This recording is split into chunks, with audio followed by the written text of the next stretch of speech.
हिंदू पुराणों की एक कथा के अनुसार मधुरा नामक एक अप्सरा थी जो माता पार्वती को बहुत चाहती थी। एक दिन मधुरा माता पार्वती से मिलने कैलाश पर्वत पर पहुंच गई, लेकिन माता पार्वती वहां नहीं थी।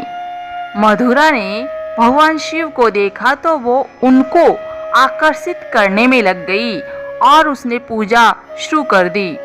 कुछ समय बाद जब माता पार्वती वहां पहुंची तो यह देखकर बहुत गुस्सा हुई।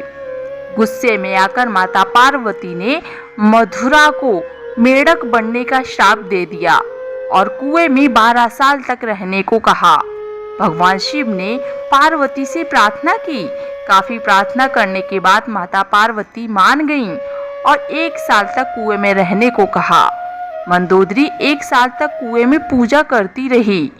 वहीं दूसरी ओर असुरों के देवता मयासुर और पत्नी हेमा के 2 पुत्र थे। वो चाहते थे कि उन दोनों के एक बेटी हो। बेटी के लिए दोनों कई सालों तक कठोर तपस्या कर रहे थे। इसी दौरान 1 साल बाद मधुरा कुएं में असली रूप में आ गई और मदद के लिए पुकारने लगी।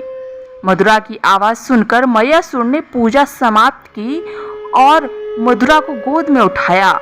मयासुर ने इस लड़की का नाम मंदोदरी रखा। कुछ सालों बाद रावण एक बार मयासुर से मिलने गया।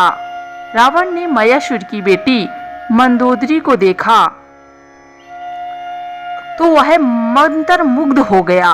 रावण ने मयासुर से कहा कि उसे मंदोदरी पसंद है और वह मंदोदरी के साथ विवाह करना चाहता है। मयासुर ने मना कर दिया तो रावण ने जबरन विवाह कर लिया। विवाह के बाद दोनों के 3 पुत्र हुए।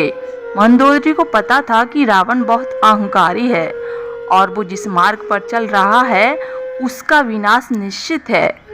मंदोदरी ने रावण को भगवान राम की पत्नी माता सीता को वापस भेजने को कहा, लेकिन रावण ने मना कर दिया। भगवान राम और रावण के बीच युद्ध हुआ।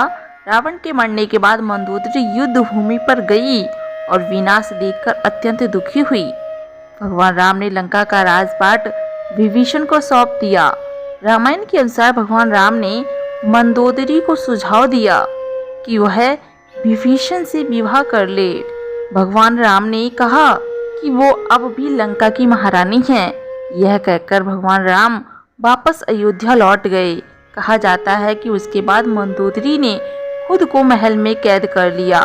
काफी समय तक मंदोदरी ने किसी से कोई संपर्क नहीं रखा। काफी लंबे समय के बाद वह पुनः अपने महल से निकली और विभीषण से शादी करने के लिए तैयार हो गईं।